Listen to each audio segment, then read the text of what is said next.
Bem-vindos a mais um episódio do Pode para Elas. Hoje a gente está conversando com a doutora Virgínia Georgia, ginecologista e obstetra. Virgínia faz pré-natal de alto risco, gente. Ela é uma obstetra de mão cheia. E hoje a gente vai conversar sobre gestação de alto risco, como é esse pré-natal de alto risco, qual é a importância de tudo isso, né, Virgínia? Então, primeiro, obrigada por estar aqui com a gente. Vocês que ainda não me seguem no Instagram, não deixem de seguir, @doutora Maria Luísa Capriglione e @Maria Luísa para Elas, da nossa clínica. E o nosso podcast, ele vai ao ar toda semana, então não deixe de conferir no canal do YouTube. Se você ainda não se inscreveu, já se inscreve e ativa as notificações para não perder nada de conteúdo. Então vamos lá, Virgínia. E aí, vamos falar sobre pré-natal de alto risco, que é um mundo de coisas, né? E aí a primeira coisa que eu ia te perguntar é assim, por que você acha que está tendo tanto pré-natal de alto risco? Acho que o principal motivo é porque as mulheres demoram muito para engravidar hoje em dia. Começa com o uso de anticoncepcional desde cedo, vão cuidar mais da carreira profissional e deixam a parte emocional, familiar em segundo plano. Então, desperta muito tarde para a maternidade. E qualquer gestação acima de 35 anos é considerada de alto risco. Mas eu sempre explico para as pacientes que pode ser que você seja mais saudável aos 35 do que aos 25. Sim, com certeza. E aí a gente tem um mundo de coisas, né, que pode levar a uma gestação de alto risco. E esse é o mesmo motivo, Virgínia, pré-natal de alto risco de ter muita infertilidade, né? Tudo é a idade da mulher. A idade é realmente o fator mais importante, mas a gente tem como contornar várias coisas, né? Exato. E aí me fala sobre esse pré-natal de alto risco. Qual é a importância? Como é que você atende essas suas pacientes? O que é que você mais encontra? Então, nunca nem achei que ia fazer obstetrícia, porque eu não fiz ginecologia e obstetrícia para ser obstetra, eu fiz para ser cirurgiã ginecológica. Mas no meio do caminho, eu estava rodando no alto risco na residência e eu me apaixonei de verdade por trombofilia. Por aquelas pacientes que tentavam engravidar 3, 4, 5 vezes e tinham um aborto atrás do outro e todo mundo considerava normal. E um dia eu parei e pensei, se fosse comigo? Eu ia achar que ter um aborto atrás do outro é normal. Então, desde o final da residência, eu comecei a olhar para a obstetrícia com outros olhos. E aí, mudei completamente todos os meus planos, deixei de mão cirurgia ginecológica. Ainda bem, gente. Para fazer a obstetrícia. Mas o que mais impacta? Inclusive, o uso de anticoncepcional, ele tem um impacto nas trombofilias, porque as pessoas perguntam, mas por que tanta trombofilia hoje em dia? Por microlesão vascular. Quantas vezes a gente não tem uma tromboflebite superficial e acha que foi uma bobagem? Ah, não, foi só algo passageiro, não tenho nenhum problema, mas precisa investigar. E as pacientes, elas não têm essa consciência. Mas, graças à internet, cada vez mais as pacientes querem investigar. Sim, e isso aqui, a gente tá aqui para isso, gente. É compartilhar conhecimento e você transformar uma vida, né? E eu acho um absurdo, não sei o que você acha, mas os livros de obstetrícia dizem que você só deve investigar a trombofilia a partir de 3 perdas. Isso aí, eu converso muito sobre isso. Os planos de saúde, eles têm raiva de mim. Porque na primeira perda, eu já solicito os exames, gente. A gente tem que investigar, né? Então, às vezes, é só uma perda aleatória, realmente. Às vezes, é uma perda, um fator genético, né? De um bebezinho lá, aleatório. Mas e se não for? Você vai esperar perder 3 vezes? Eu atendo pacientes, às vezes, 8 perdas. E sem contar que, às vezes, a gente investiga só as trombofilias mais simples, mais comuns e não conseguimos fechar um diagnóstico. E aí fica, mas será se ela não tem? Isso. E algo que tem me chamado muito a atenção é que o valor de referência dos laboratórios estão mudando, você percebeu? Anticardiolipina, por exemplo, era até 9, um IgG era normal, 9,1 era positivo. Agora não, a maioria dos laboratórios estão levando em consideração 12. E aí, quando eu comecei a observar isso, eu pensei, mudaram porque tem trombofilia demais? Porque com o espermograma, que é um exame que os homens fazem para avaliar a fertilidade, até 2010 o normal era 14% de morfologia, formato de espermatozoide normal. E reduziram para 4%. Não reduziu porque o normal hoje em dia é menor, é porque a população está mais infértil. Sim. E aí tem que mudar o valor de referência. Então, até com relação à trombofilia, eu tenho percebido isso. E me deixa preocupada, na verdade. Eu tenho trombofilia e talvez isso tenha me chamado muita atenção para estudar, para gostar dessas pacientes, porque preciso olhar com outros olhos. Sim, com certeza. E aí, qual é a diferença desse pré-natal, Virgínia? Pré-natal de alto risco de uma paciente que não é de risco? Você faz também, né, o pré-natal sem ser de alto risco? Faço sim. Qual é a maior diferença? Primeiro, faz ultrassonografia com mais frequência. Por quê? Porque nas pacientes de alto risco tem uma tendência maior à alteração do Doppler das artérias uterinas, que aumenta o risco de parto prematuro, de pressão alta, que a gente chama de pré-eclâmpsia, e também aumenta muito o risco de restrição de crescimento. Então, a gente precisa fazer ultrassonografia com mais frequência, acompanhar o desenvolvimento do bebê e, muitas vezes, utilizar medicações, suplementos que deem um apoio para que esse bebê se desenvolva bem e diminuir os riscos maternos. Porque, às vezes, a gente se preocupa tanto só com o bebê e deixa o risco materno um pouquinho de lado. Com certeza, viu? Isso aí é muito importante. E a mulher ela tem que ser acolhida também, né? O pré-natal. Eu sempre digo isso, assim, para as minhas pacientes, porque a paciente que fez uma FIV, ela precisa de um pré-natal diferente, né? Assim, claro, não desmerecendo as outras pacientes, né? Os outros pré-natais. Mas a paciente que fez uma FIV é uma gestação muito desejada. Não só organicamente, assim, se ela tem alguma... Às vezes a gente tem pacientes de FIV que tem algumas comorbidades que vão levar a uma gestação de alto risco. Mas mesmo que ela não tenha, uma paciente saudável, jovem... Só em ela ter passado por uma FIV, sinceramente, ela tem um pré-natal diferente, né? Ela tem até uma relação diferente com aquele obstetra, né? Porque ela passou muito tempo acompanhando, tentando aquela gestação. Se ela foi para a FIV é porque realmente ela passou pela infertilidade. Então, eu tenho muito cuidado com isso, né? Assim, como eu vou entregar essa paciente para um obstetra, né? E muitas pacientes, ai, doutora, fique comigo até o final. Claro que eu sempre estou por ali, né? Por perto. Mas é muito importante a gente ter alguém que acolha nossas pacientes, né? De FIV, porque é diferente, gente. É diferente. Né? E acho que a principal coisa que transforma o pré-natal de uma paciente de FIV em alto risco é porque tem um estresse oxidativo maior. Quando a gente coloca o bebezinho lá dentro do útero, é gerado um estresse oxidativo. O paciente vai usar mais hormônios, medicações até 12 semanas, que é quando a placenta vai ser funcionante, para ajudar essa gravidez a evoluir. E o que estresse oxidativo tem a ver com alto risco? Porque se existe estresse oxidativo, o risco de diabetes gestacional é 40 vezes maior.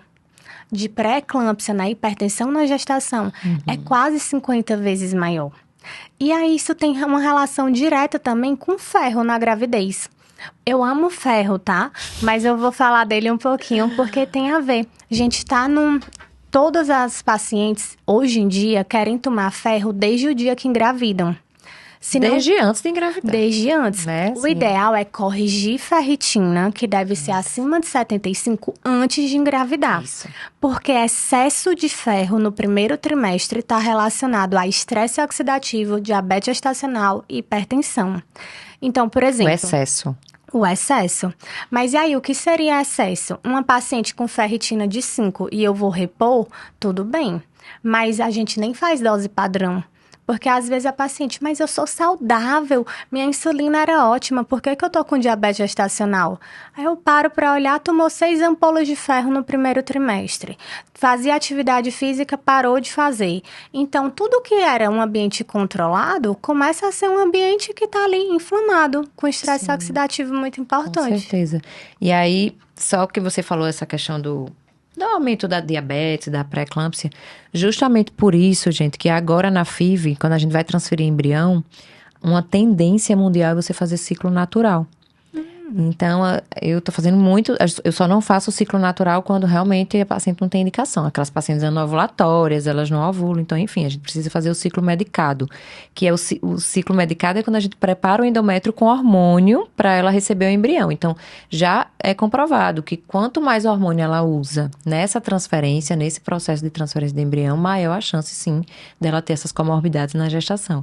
Então, a gente cada vez mais tem feito ciclo natural para transferir embrião. Então, para mim, é um avanço, né? Um avanço da FIV, da reprodução assistida, justamente por isso que você falou, né? Que a gente tenta diminuir essas comorbidades de gestação. E respeitar a fisiologia também. Sim, com certeza. Isso faz muita diferença. Com certeza. Porque as mulheres, elas são mães desde o processo de tentativa. Né? Com certeza. Você muda desde a o vida. Desejo, né?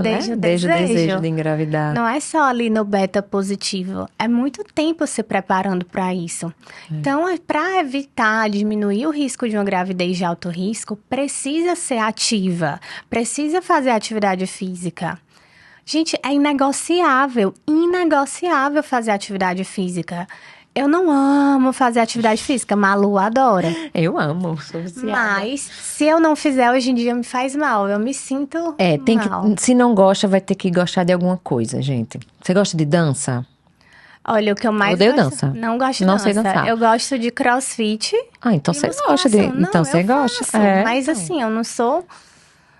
Não é uma coisa que foi da vida toda. Eu aprendi, porque, né? Assim, tem gente, doutora, eu não gosto de musculação, mas alguma coisa você gosta. Você gosta de correr, você gosta de bike, você gosta de beach tênis, você gosta de, sei lá, alguma coisa. Alguma coisa Se você vire, tem que gostar. Né? Apesar da gente saber que musculação é a melhor atividade, né? Que é músculo. Exato. Você ter músculo é vida, é longevidade. Então, pra mim, eu prescrevo exercício. Eu prescrevo para as minhas pacientes. E aí, falando em exercício, então, Virginia, uma curiosidade. Então, vamos lá. Existe toda aquela briga, né? Do obstetra que não indica exercício e o pessoal quer fazer exercício. O que é que você pensa sobre isso? Vamos polemizar aqui. Eu acho que tem que fazer atividade física. Sim. O que a maioria das pacientes perguntam, doutora, eu fazia musculação, tô grávida, tenho que parar? Isso. O que eu respondo? Porque são duas pacientes diferentes, né? A paciente Exato. que já fazia e vai continuar ou não, a paciente que não fazia nada, mas até essa tem benefício. Tem benefício. É. E aí, o que eu respondo? Para as que já faziam, tá tudo bem? Então, continua fazendo. Ou tá muito ansiosa? Espere fazer ultrassom com 6 semanas e volte para atividade física se tiver tudo bem. Porque aquela paciente muito ansiosa, se ela fizer musculação e sair uma gota de sangue, ela vai culpar a atividade física o resto da gravidez, mesmo sabendo que a atividade física é um fator protetor de trabalho de parto prematuro, de restrição de crescimento, para evitar diabetes, hipertensão. E a gente precisa levar em consideração o lado emocional da paciente. Com certeza. Mas se ela diz, não, doutora, eu tô tranquila, então você vai continuar fazendo independente de ultrassom. Porém, se era uma paciente sedentária, eu não recomendo que ela comece de imediato. Eu oriento que espere a ultrassonografia para ver se tá tudo bem com o bebê. A de 6 semanas, né? Isso, e não 6 12. semanas. Não, como 6 algumas semanas. pessoas orientam. 12 semanas a gente perdeu a parte principal da gravidez. Isso, da placentação, né? Placentação, diferenciação celular. Então, a gente demorou muito tempo, porque quando ocorrer a primeira onda de invasão placentária, ali entre 11 e 12 semanas, é o período que eu tinha para evitar pressão alta, hipertensão. Então, se sua mãe teve hipertensão, sua irmã, sua avó, você já tem um risco maior. A atividade física que você precisa é antes das 12 semanas. O que você vai fazer depois já é pensando em segunda onda de invasão placentária, morfológica do segundo trimestre, com 20 a 24 semanas, para evitar restrição de crescimento e parto prematuro. Faz uma diferença enorme, mas as pessoas às vezes se colocam muito como vítima. Tudo é, não tenho tempo, não posso, o que fazer? Tô grávida. Gente, gravidez não é doença, eu acho que é uma bênção. Às vezes vem com algumas comorbidades que precisam ser cuidadas. Quais são as contraindicações que você usa para contraindicar exercício? Sangramento ativo. Então, vamos lá. Não tem descolamento, mas está com sangramento ativo, eu oriento um repouso relativo. Não é ficar em casa estatelado na cama o dia todo, não. Pelo amor de Deus. Fica em casa, mas tranquila, vai trabalhar, evita muito esforço. Por quê? O colo do útero também é muito vascularizado. Então, muitos sangramentos são do colo, não são de dentro. Mas, aquela paciente que tem um colo curto, tem incompetência estimo-cervical. O que eu vou orientar? Quando a gente fizer a cerclagem, que é um ponto que dá no colo do útero para evitar uma perda espontânea, principalmente um parto prematuro extremo, Aí a gente vai adaptar o seu exercício físico. Por quê? Você não vai fazer agachamento, você não vai fazer leg press, mas dá para você malhar braço, dá para você fazer exercícios de fortalecimento do quadríceps, por exemplo, deitada. Sim, e hoje em dia a gente tem vários profissionais, né, da educação física que trabalham só com grávidas. Então... Exato. Nem insuficiência cervical eu indico o repouso absoluto. Mas vai precisar de um olhar diferenciado. Precisa procurar um personal que entenda realmente de gravidez de alto risco para acompanhar nesse momento. Malu, nem na UTI as pessoas ficam sem exercício. Mesmo que estejam entubadas, vai um fisioterapeuta movimentar para você não perder musculatura, manter um tônus. Isso. Por que que na gravidez seria diferente? Com certeza. Com certeza. Isso é muito importante, né, Virginia? Também... E a paciente, ela tem que ter essa pegada, assim, né? Porque, por exemplo, eu tenho alguns pacientes... A gente da reprodução é meio controverso, né? Não tem ainda uma opinião formada. Cada médico faz meio que de uma forma. Alguns são mais conservadores e tentam mais repouso, outros não. Mas já é comprovado que após transferir embrião, o repouso absoluto, ele atrapalha a implantação, né? Então, a gente pede um repouso de 48 horas... E depois é um repouso relativo. A gente vai evitar o quê? Uma relação sexual, a gente vai evitar um exercício, né, físico. Eu evito durante os 9 dias lá de beta. Mas tem paciente, a gente tem que sempre individualizar. Então, assim, eu já tive paciente que disse, doutor, eu não quero fazer nada. Não, mas você pode voltar ao seu exercício. A paciente corria, era super atleta, mas assim, aquele contexto para ela era uma coisa assim, a gente demorou muito para conseguir transferir o embrião, foi uma luta muito grande. E aí, quando a gente conseguiu, ela disse, não, doutora, não se preocupe, eu não vou nem me mexer. Então, assim, a gente tem que respeitar cada paciente, porque é exatamente o que você falou. Às vezes a paciente vai dizer, eu sangrei uma gota de sangue. Foi porque eu fiz o exercício, né? Ou então, se deu qualquer coisa errada, eu perdi, tive um abortamento. Não disse, doutora, que não era para eu fazer exercício? Né? Então, a gente tem que sempre individualizar isso e respeitar. Né? Às vezes a paciente, não quero, não me sinto confortável, quero esperar, sei lá, 6, 7, 8 semanas, né? Então, a gente tem que estar ali do lado. Claro que o seu papel também é ensinar, né? A gente dizer qual é a vantagem de você fazer exercício, né? Como você falou, qual é a vantagem de fazer exercício no primeiro trimestre. Então, vamos tentar... Né? Isso é uma coisa muito nova, Malu, porque década de 90, os 2000, Sim. Os primeiros anos aí que parou com isso, era todo mundo sedentário. Mas nossas avós que engravidaram, né? Eu sou do interior do Ceará, então minha avó teve 8 filhos. Ela continuou fazendo as coisas dela, ela continuou cozinhando, ela continuou pegando determinado peso, que naquela época não tinha televisão com controle, não tinha ar-condicionado. Se você queria mudar um canal de televisão, você levantava. Então, assim, só para ter uma ideia de como o movimento era diferente. Só que essa industrialização da gestação e do parto, o que é uma industrialização da gestação? É tudo ser uma cesárea, e você deixar a paciente o tempo inteiro ali parada. Tudo é um repouso. Mas quando foi que mudou?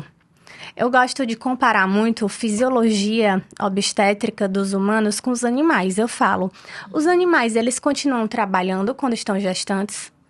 Uma vaca, uma égua, ela continua, sei lá, puxando um arado, fazendo o que ela fazia antes, continua. Então, por que que nós, seres humanos, somos diferentes? E eles têm um parto tranquilo. Claro, tem que respeitar tudo que de diferente que acontece na gravidez. Mas é que às vezes a gente está parando de perceber que movimento é fundamental para ser saudável. A melhor forma de evitar Alzheimer é você ser ativo. Sim. A gente está falando de pré-natal, mas assim... E as doenças da velhice? O seu bebê, a saúde dele no futuro vai depender de agora. A gente chama dos primeiros 1000 dias. O que são os primeiros 1000 dias? É fazer com que o bebê seja saudável para diminuir risco de alergia alimentar, alergia respiratória, enfim, doenças de forma geral. E na vida adulta, diminuir depressão, diminuir ansiedade, diabetes, hipertensão, Alzheimer. Mas se a mãe muitas vezes está obesa, não quer se movimentar, tem um diagnóstico de diabetes, um diagnóstico de diabetes causa o quê? Pode dar uma formação cardíaca fetal. E aí, mas não deu, o bebê nasceu perfeito. Mas aí você aumentou o risco cardiovascular dele. Ao invés dele ser hipertenso aos 60, ele vai ser hipertenso aos 30. Porque E obesidade, né? Na vida obesidade, adulta. a alimentação da mãe é responsável por tudo. É. E eu acho bonito como algumas pacientes parece que muda assim algo quando descobre que está grávida e elas conseguem mudar completamente o padrão alimentar. A gente tem esse papel também, né, Virgínia? De orientar e de estimular, né? Então, assim, mesmo que você não goste de exercício, você vai ter que fazer. É porque aí não é só por você, né? Pelo filho. Então, isso é bem interessante, assim. E aí, essas pacientes Você tem muita paciente com idade avançada? Muita. A minha mais velha tem 48 anos, tá? Gestante. Espontânea. Ela nem esperava, realmente foi uma surpresa para ela. Mas a maioria das minhas pacientes tem entre 35 e 42 anos. A grande maioria. A maioria é alto risco, né? Alto risco. E aí você falou das trombofilias, então você faz esse acompanhamento da enoxaparina. E aí, me fala sobre isso. Trombofilia é um mundo, né, gente? É um mundo. Eu gosto de investigar quem pode, claro, às vezes até antes de ter uma perda. Por exemplo, eu tive diagnóstico de trombofilia em 2021. Como que você descobriu? Eu estava fazendo um check-up, fui ao hematologista para investigar uma anemia que não resolvia com nada por um hiperfluxo menstrual. E aí eu pedi para ele, solicita meus exames de trombofilia. Ele, mas Virgínia, eu disse, não, vou liberar para engravidar. Na época eu tava com esse pensamento e foi bem no meio do Covid, a gente começou a trabalhar muito, desistimos na época. E eu fiz os exames e aí veio um anticardiolipina positivo. Esperei 12 semanas, repeti o exame, continuou positivo. E aí vieram vários questionamentos, mas você nunca teve aborto, você não tem lúpus, mas eu tenho FAM positivo. Eu tenho um marcador para doença autoimune positivo, porque trombofilia adquirida, ela está relacionada também com doença autoimune. E aí fiquei com esse diagnóstico, e isso me fez estudar cada vez mais, porque é uma eterna briga entre os hematologistas e os obstetras. E os fertileutas. Mas o que eu observo, que ter um diagnóstico de trombofilia melhora nascimento. Porque as pessoas relacionam trombofilia só a abortamento, a perda gestacional, mas não é. Porque o risco... Tem várias repercussões, né, gente? Exato. A trombofilia, ela vai causar problemas progressivos na gravidez. Pode causar perda gestacional, aí você passou do primeiro trimestre. Qual é o risco no segundo? Pré-eclâmpsia. Pré-eclâmpsia é alteração da pressão, certo? Aumenta muito o risco de trabalho de parto prematuro. E a trombofilia, ela causa restrição de crescimento intrauterino. Então, quando Às vezes é a única repercussão. Né? Às vezes é a única. Paciente, eu não sabia que tinha trombofilia, mas eu tive um bebê restrito, né? Então... Por quê? Porque nem toda trombofilia vai causar trombose no leito placentário, logo de imediato. Ela começa a repercutir causando oclusão dos vasos à medida que a placenta se desenvolve. E aí, essas pacientes que têm uma restrição de crescimento que você não entende de onde vem, corrige B12, ferro, cálcio, tudo, faz ácido alfa-lipoico e não melhora creatina, proteína, melatonina, que é o que a gente mais usa para melhorar peso fetal, e essa paciente não consegue, eu paro e, tá na hora de pensar em trombofilia. Não existe um consenso mundial sobre enoxaparina, que as pessoas conhecem popularmente por Clexane, mas ele é um nome comercial, existem muitos, para restrição de crescimento. Mas o que eu vejo, muitas pacientes com restrição de crescimento grave, que eu consigo fazer enoxaparina, a gente consegue pelo menos aumentar esse tempo de gestação. Se eu parir com 32 semanas, a gente consegue chegar nas 36. Então, assim... Você já trouxe benefício. Já trouxe um benefício, porque você diminuiu o tempo de UTI, diminuiu o risco de doença respiratória grave que essa criança pode pegar na UTI neonatal. E tem se tornado muito comum. E aí vem outras questões, o que está causando tanta trombofilia adquirida? Existem teorias, né? Perdas, sim, claro, doença autoimune que está relacionado, alguns tipos de vacina, prótese mamária, que aí isso entra dentro do escopo que chamam de síndrome ásia, que tem ficado conhecido nos últimos 3 anos. Síndrome Ásia relaciona tudo que é corpo estranho dentro do seu corpo. O que é que seria corpo estranho? Vacina, implantes, DIU, tudo. Tudo isso a você desenvolver uma trombofilia adquirida. Não só uma trombofilia, né? Doenças autoimunes. E tem as trombofilias que nós recebemos de presente, que são as hereditárias. Aí essas, a gente precisa pensar no histórico familiar.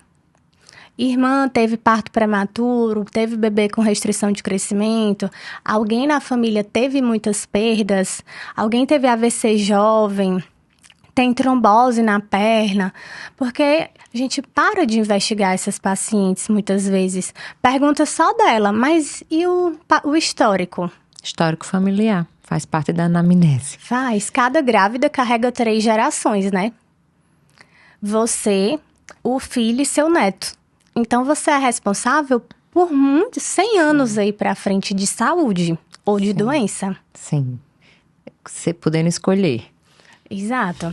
Mas as pacientes com trombofilia sofrem muito, tanto para conseguir a medicação. Isso. Aqui a gente tem, né, um suporte. Você conhece a Picadinhas, né? Conheço. Picadinhas do Amor, que é uma ONG aqui que tá super conhecida já nacionalmente. Um beijo pra Nana, viu? Nana e Fernanda são as fundadoras de Picadinhas e eu indico muito porque elas ajudam muito essas pacientes que muitas vezes não conseguem. É uma medicação cara, a enoxaparina, né? Então nem sempre elas vão conseguir pelo SUS ou por plano de saúde, né? Tem Flávia também, Flávia Marinho, que é advogada, não sei se você conhece ela. Não conheço Flávia. Flavinha foi minha paciente, eu falo porque ela fala pra todo mundo. Foi minha paciente e ela descobriu trombofilia nela. E hoje em dia ela só faz isso. Essa parte de advocacia para trombofilia, né? Não só para trombofilia, ela faz para a área médica. Então, assim, ela ajuda as pacientes a conseguirem as enoxasparinas ou pelo plano, ou pelo... Porque, gente, tem muita coisa que é obscuro ainda, né? Demais. No diagnóstico, às vezes você não tem um diagnóstico fechado, mas tem indicação de fazer a medicação, a paciente vai ter benefício, né, em fazer. Muitas vezes, gente, eu falo isso direto, assim, às vezes você ainda não conhece o exame que vai dar alterado, né? Trombofilia, toda hora tá surgindo novos exames. Então, às vezes você investigou tudo que você sabe hoje, mas daqui a um tempo vai aparecer mais coisa que você não investigou, claro, que você não conhecia. Então, assim, na dúvida, a gente sempre peca pelo excesso, né? Eu nunca vou me esquecer, uma paciente minha, 8 perdas. 8 perdas. Investigamos tudo, não deu nada. Fiz, mas vamos fazer. Você teve 8 perdas, e aí ela conseguiu engravidar com a enoxaparina. Então, com certeza, alguma coisa ela tinha que a gente não conseguiu chegar no diagnóstico. E aí, não consegue por plano de saúde. O plano de saúde nega, né? Nega a investigação e nega o tratamento, né? Então, a gente tem que estar muito unido nisso aí. Então, assim, Picadinhas do Amor tá aí para ajudar muita gente. Elas conseguem doações Elas conseguem muito. Elas conseguiram ajudar uma paciente minha que estava no Rio Grande do Sul. Já tinham comprado para uma semana, não ia conseguir voltar para Natal. Sim. E eu falei com elas, olha, vocês conhecem alguém aqui do Rio Grande do Sul que tem um trabalho parecido? E elas conseguiram entrar em contato com a ONG de lá para que a paciente utilizasse, assim. Sou grata eternamente a elas. Não, a gente tem, assim, parceria, inclusive, eu gosto muito das meninas, porque realmente ajuda todo mundo, né? Então, você consegue ajudar, às vezes, uma coisa que era para o plano de saúde tá ajudando, o SUS, enfim. Mas tem uma trombofilia que, quando eu investigo todas, dá negativo e a paciente tem um histórico fortíssimo, eu investigo. Por que eu não solicito ela de rotina? Porque ela é a mais cara de todas. Não faz aqui, em São Paulo, é em torno de R$4.000 um exame. Qual é? Que é antifosfatidilcerina. Então, quando esse anticorpo vem positivo, causa também perda gestacional de repetição. E ele não é tão falado. E também, devido ao custo, a gente não solicita para todo mundo. Sim. E tem paciente que fica, doutora, mas peça para mim que eu já tenho alteração na proteína S. Aí mas o tratamento é o mesmo. Então, vamos ficar só com esse diagnóstico. Já fechou o diagnóstico, já vamos, né? E mais importante ainda também é acompanhar, porque muitas vezes as pacientes também acham que só tomar a enoxaparina vai resolver tudo. Qual Não a diferença, Virgínia, dessa paciente? A paciente com enoxaparina e a paciente sem enoxaparina no pré-natal? Vamos lá. Primeiro, acompanhar peso fetal. Existem formas da gente avaliar se a dose da enoxaparina está correta para aquela paciente ou não. Primeira forma, dosar o fator anti-X ativado, que as pessoas chamam de anti-chá, que é um fator da coagulação. E aí, você tem que olhar, de acordo com o laboratório, o valor de referência. O valor de referência vem de acordo com a dose da medicação.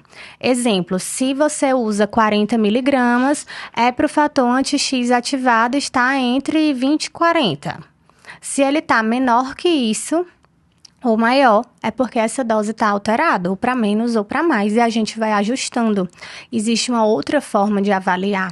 Paciente está fazendo atividade física? Tá. Tá com restrição de crescimento, usando enoxaparina, fazendo exercício físico, aumenta a dose dessa enoxaparina. E observa se tem alguma repercussão no peso fetal.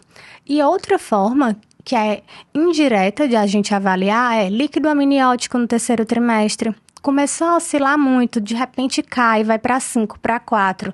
Você faz reposição, volta, tá melhor, precisando melhorar a perfusão placentária. Então, chegou o momento de fazer enoxaparina também, aumentar essa dose.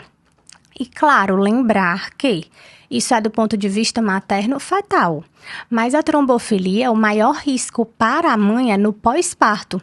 Porque o risco de trombose para qualquer mulher é 30% no pós-parto.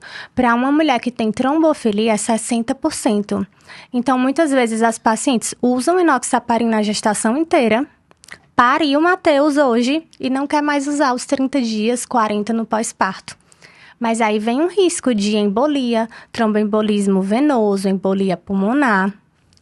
E claro, quando a gente sai aumentando a dose da enoxaparina, vai aumentar o risco de hemorragia no parto.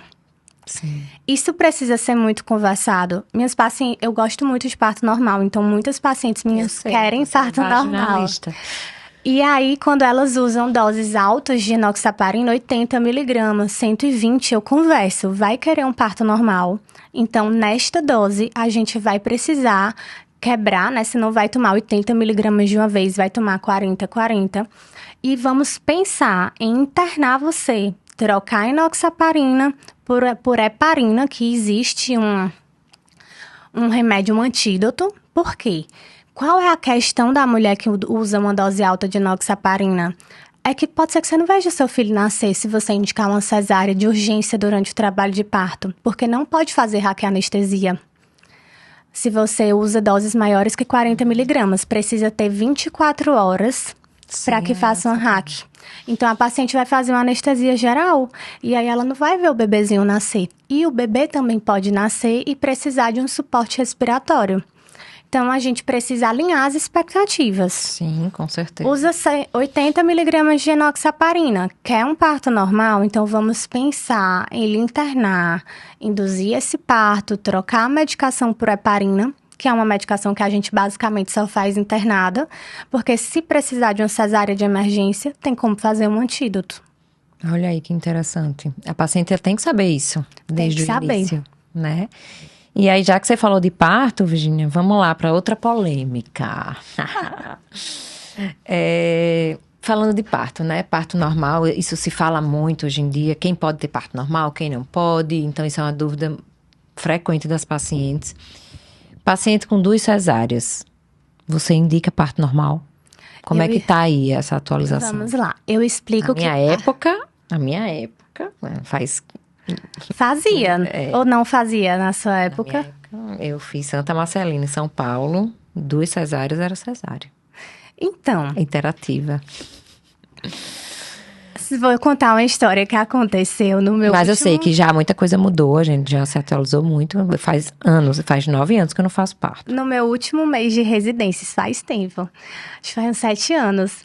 A paciente chegou parindo em período expulsivo, certo? 10 centímetros de dilatação, os cabelinhos do bebê do lado de fora. E ela lá na ambulância, né, foi na porta do hospital e eu, olha, você vai fazer força porque o bebê tá nascendo. E ela, não posso não, que eu não tenho passagem, eu tenho 2 cesáreas. Aí eu, mas o cabelo dele tá aqui, olha, isso pode ser que nos outros filhos você não tinha passagem. Enfim, Passagem você tem. mas nesse aqui tem passagem. E aí ela pariu e ela gritava: eu tenho passagem! Só que isso foi na porta do hospital. E assim, com um monte de gente olhando. Depois desse dia, o que eu explico? Você tem 2 cesáreas, ou uma, e quer ter um parto normal? Vamos tentar. Mas a gente vai tentar em um ambiente mais controlado. Começou o trabalho de parto, vamos eu e você para o hospital. Eu fico com minhas pacientes 20 horas, 24 horas, porque existe um risco de ruptura uterina. Aí a pessoa vai dizer: ah, mas na literatura é 1,4%. É 1,4%, mas se acontecer com você é 100%. E ruptura uterina, a gente precisa ver, vira um 8 a barriga. É um diagnóstico que você tem que dar rápido e precisa agir rápido. Então, eu faço, sim, parto normal após 2 cesáreas, não faço após 3. Mas eu explico, existe um risco maior de ruptura e na menor alteração, assim, que eu começou a me chamar a atenção para uma ruptura uterina, eu vou indicar a sua cesárea. Mas eu tento. E eu tenho vários casos de sucesso. E tem intervalo, né, Virginia? Intervalo médio de 1 ano e meio. Pelo menos 1 ano e meio entre os partos. O ideal seriam 2 anos. Intervalo interpartal. Interpartal. De um parto para o outro. Porque a paciente já tem anemia, tem uma série de coisas. É o tempo do útero se recuperar. 40 semanas, que é a média de uma gravidez, é porque é um número de transformação. Foram 40 anos, Moisés ficou 40 anos no deserto, Jesus ficou 40 dias no deserto também. Para quê? Para se transformar. E aí, quando Jesus voltou, né, começou vários milagres. E é a mesma coisa, uma gravidez dura 40 semanas porque está se transformando um bebê e uma mãe. Sim. E aí não vai voltar ao corpo no dia seguinte. Tem mulheres que estão à pressa, né? Não voltam no dia seguinte. E o meu intervalo interpartal é 1 ano e 6. Assim, entre os 3? É, 1 ano e 6. Do meu primeiro para o meu segundo é 1 ano e 6. E do meu segundo para o meu terceiro, 1 ano e 7. Nossa, mas isso é bom. Eu e meu irmão temos 1 ano e meio de diferença. E somos muito amigos. É bom amigos. Pra quem? Olha, não me arrependo, né? Meus pais, né? Só tem nós dois. Sabe o que meu pai fala que foi a melhor coisa que eles fizeram? Porque eles criaram os dois de uma vez só. Nós somos super amigos e pronto. Os anos que eles passaram preocupados, sem dormir, criança correndo dentro de casa, passou de uma vez só. É a mesma fase, né? Eu falo que eu digo assim, se sobreviver aquele tempo, dá tudo certo. O negócio é superar. Mas é maravilhoso, né? Filho é bênção. Você vai ver, Virginia, que filho é bênção. É uma energia de muita prosperidade, né? É, com certeza. E eu acho que a gente que trabalha com mulheres, com grávidas, a gente tem que ter esse acolhimento, né? Você tem que se colocar no lugar. Se colocar, acolher. Mas olha, engraçado que eu venho de uma história de gravidez de alto risco. Meus pais tentaram engravidar, tiveram uma certa dificuldade, aí conseguiram. E minha mãe engordou 23 quilos quando engravidou de mim. Minha mãe é meu corpo. Ela engordou 23 quilos, só que... Eu também, você sabia? Sério? Eu engordei 22 quilos em cada gestação. Eu não consigo lhe imaginar com esse peso. Pois imagina, eu te mostro uma foto. E assim, na minha última gestação foi alto risco. Eu tive diabetes gestacional. Pra você ver como foi um período muito difícil, assim. Eu tava em reforma em casa, morando num apartamento da praia. Então, não fiz exercício físico. Eu já engravidei, já fora de forma, enfim, trabalhando muito e com 2 crianças pequenas. E aí, eu me descontrolei total na minha última gestação. E eu tive diabetes gestacional, usei insulina. Nossa! Foi. Julinha, bichinha, ela foi um bebê de diabetes gestacional. E aí, mas assim, graças a Deus ela ficou super bem, enfim. Mas é impressionante como cada gestação é de um jeito, né? A minha primeira gestação eu era muito ativa, eu fazia muito exercício. E aí, depois da minha segunda pra terceira, eu já desandei. E na terceira, realmente, foi muito ruim. Mas eu acho que o segundo, terceiro, é mais difícil você ter todos os cuidados que você tem na porque você primeira. tem 2 crianças em casa. Eu era grávida, com a barriga desse tamanho, e 2 bebês. Que estão carentes de sua atenção e você tem que dar. Isso, então, a gente é muito cobrada, né? Nós, mulheres. E eu ainda trabalho, né? Ainda sou médica. Então, foi bem complicado, assim, graças a Deus. Agora voltei total com tudo, né? Consegui. Maria Luísa é moça fitness, viu, gente? Quem me Ela dera. malha de domingo a domingo. Quem me dera, Virgínia. Mas a gente vai voltando, né, gente? Tem que reagir. Ela tem o paladar doce? Júlia, ela tem o paladar pra tudo, ela come demais. Normalmente, quando as mães têm o paladar muito... Na verdade, qualquer coisa que a mãe come muito na gravidez, o bebê sente o gosto, o sabor dos alimentos pelo líquido amniótico.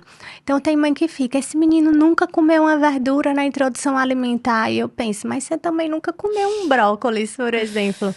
Né? Então, tem que ter um equilíbrio. Eu tô perguntando isso por conta da diabetes gestacional. Sim, não, ela come bem, super bem, tudo. Mas realmente ela come bem. Mas eu também como bem. Isso é bom. Mas é engraçado, lá em casa cada filho tem um paladar. É bem... Assim, todos comem bem, mas tem as diferenças, né? Um come muita fruta, o outro come menos fruta, gosta mais de outros alimentos. É impressionante como cada criança, né, tem um comportamento. E a nossa gestação é diferente, né? Então, a gente escuta muito isso das pacientes. Mas eu tive tal coisa na minha primeira gestação, será que na segunda? Cada gestação é de um jeito, né, Virginia? E a gente tem que saber... ver isso, né? Você como obstetra, você tem que sempre lembrar, né? Você tem muita paciente que já fez um pré-natal e que faz o segundo. Tenho. Hoje de manhã eu tava atendendo uma que está grávida do terceiro. No primeiro e no segundo, ela não teve náusea, não teve vômito, não teve dor, não teve nada. E nesse, ela tá com 15 semanas, ela ainda está vomitando. Aí ela, mas como pode, doutora? Eu sou mais saudável hoje, mas sua idade não é a mesma de antes. Então, assim, cada gestação vai ser de um jeito, não tem como. Tem mais progesterona circulando, vai ter mais náusea, não tem pra onde correr. Com certeza.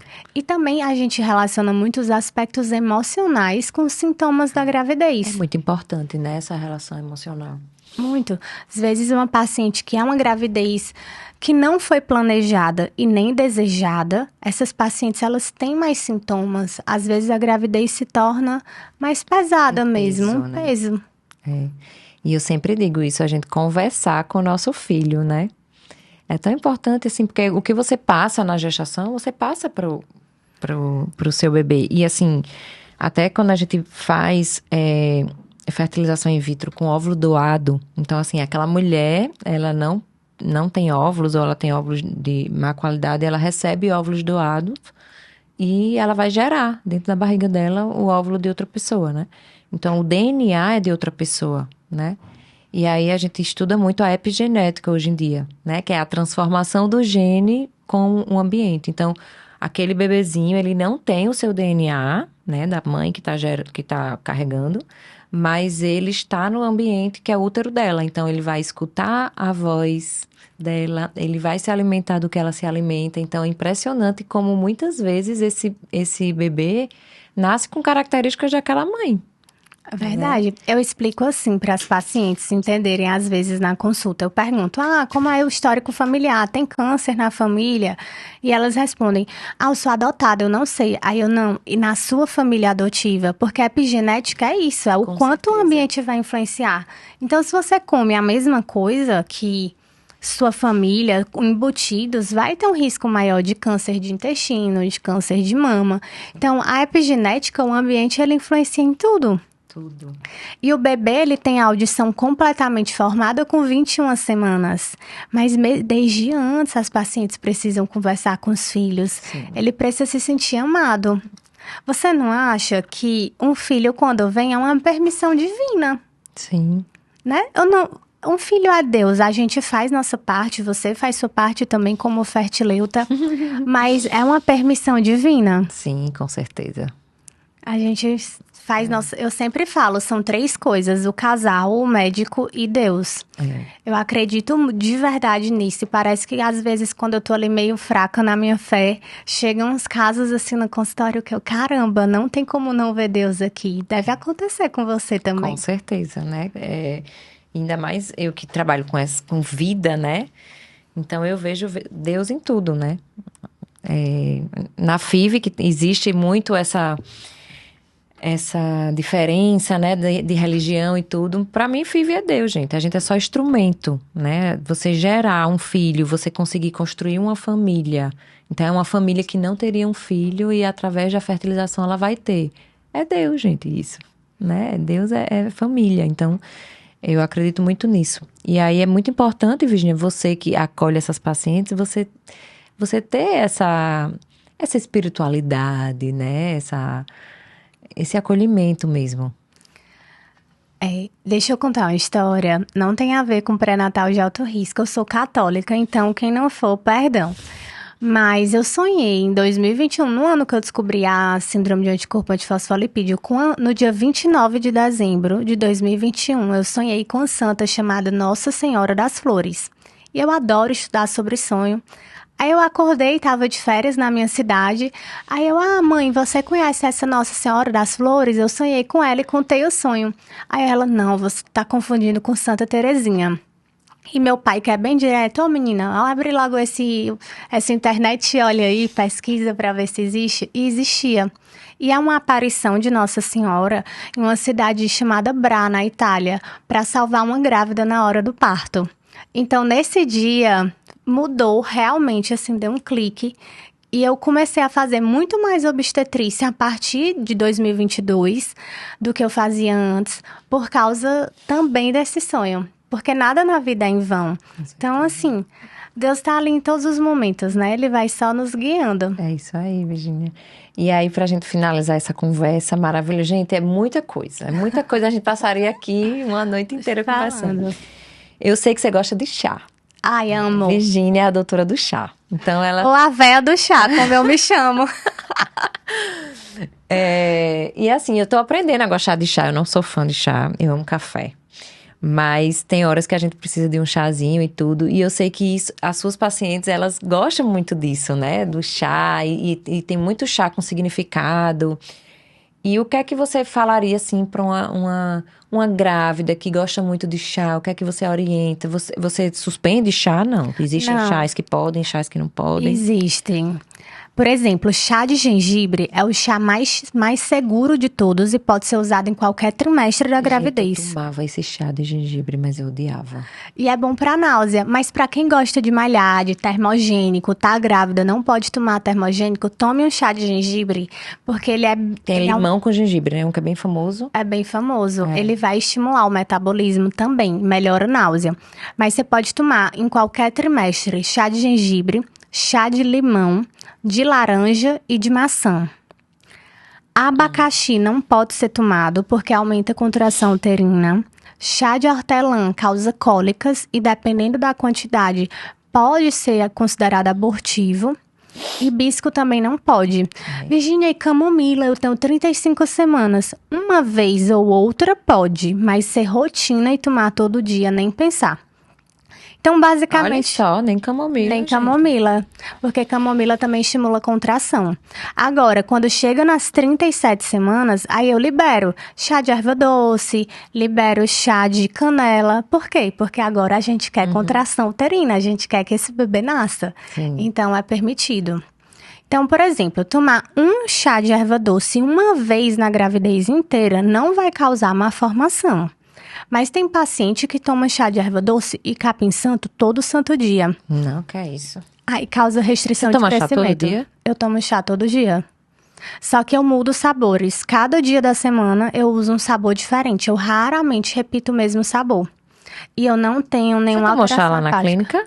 Tomei. Tem muito chá, viu? Tomei, tá uma delícia. Lá na Maria Luísa para Elas, você encontra vários chás. Porque eu faço todas as minhas ultras da vida com Maria Luísa. Transvaginal, mamária, tudo é com Maria Luísa. Pois é, então quando você for lá, você prove os meus chás, viu? Porque lá na clínica a gente tem vários chás. Então, olha aí, então bom saber que os melhores, limão com gengibre, laranja e maçã. E de fruta normal, tipo manga com morango? Pode também. Os naturais, né? Pode, de frutas podem, quase todos. Tem um delicioso lá na clínica, manga com morango. Esse deve ser uma delícia, acho que eu não provei ele não, acho que foi um de frutas vermelhas. Então, acho que é isso, né, Virginia? Conversamos muito obrigada, viu, pela sua agradeço. Presença. E... Gente, quem não segue ainda a doutora Virginia no Instagram, o Instagram dela é super bombástico. Tem muito conteúdo de grávida, de alto risco, de chás, de suplementação, né, Virginia? Isso. E é isso, finalizamos esse episódio de hoje. Se você ainda não está inscrito no YouTube, se inscreve lá, já ativa as notificações, porque toda semana a gente vai ter conteúdo. E se você não segue ainda as redes sociais, já segue lá, que é @ doutora Maria Luísa Capriglione e @ Maria Luísa para elas.